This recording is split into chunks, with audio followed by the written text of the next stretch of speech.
तो आज है हमारे कृष्यू का वेलकम और हम लोग कर रहे हैं प्रिपरेशंस। तो चलो देखते हैं कैसा होता है वेलकम। तो बने रहिए ब्लॉग के साथ। ये मामी जी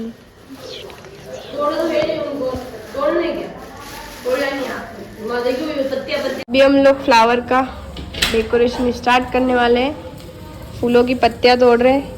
ये देखो सब बैठे हुए। गोलियां कहाँ गया? सो रहा है।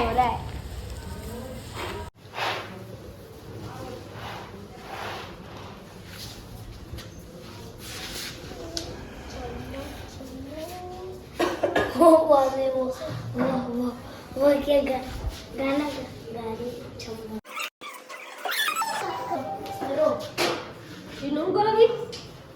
चोरी। फ्लावर मिला। Thank you.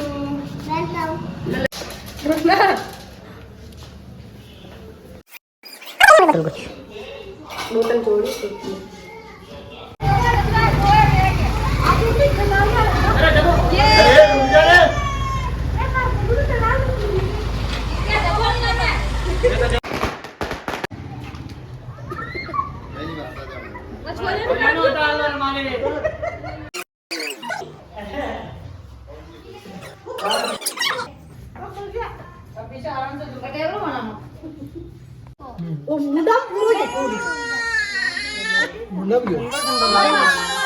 धीरे तो बहुत थोड़ा निकल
गोलू फूगल हलन बैठो बस ये और कहीं नहीं करिए फूगल।